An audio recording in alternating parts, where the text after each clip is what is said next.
ஏன்டா எப்ப பார்த்தாலும் பொண்ணு பொண்ணு பொண்ணு பொண்ணு சும்மா சும்மா அடிச்சிட்டே இருக்காதீங்க. பல்ல இருக்கு, நான் பட்டாணி சாப்பிடுறேன். உங்களுக்கு பொறாம கடைக்கு இவ்வளவு பொண்ணு வந்தும் ஒரு பொண்ணு கூட கரெக்ட் பண்ண முடியல தானே என்னை போட்டு அடிக்கிறீங்க. தேவதை மாதிரி எனக்கு ஒரு பொண்டாட்டி இருக்கும்போது நான் ஏன்டா கடைக்கு வர கஸ்டமரை கரெக்ட் பண்ணோம்? இப்ப சொல்லுனே, நீங்க பேசுற பேச்சுக்கு எந்த காலத்துலயும் உங்களுக்கு பொண்ணு கரெக்டா இருக்காது. மிஸ்டர் குரு, என் வரலாறு தெரியாம பேசிட்டு இருக்க. எங்க ஏரியால இருக்க பாதி பொண்ணுங்க என்ன ஒன் சைடா லவ் பண்ணுவாங்கடா.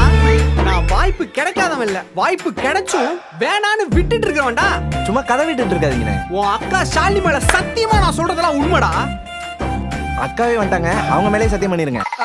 டேய் போய் சொல்லாதடா. பாருங்க அக்கா ஓடுதம்மா, எப்ப வந்தா?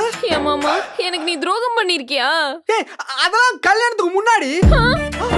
அப்ப கல்யாணத்துக்கு முன்னாடி எனக்கு துரோகம் பண்ணிருக்கியா? ஐயோ இல்ல இல்ல இல்ல இல்ல இல்ல.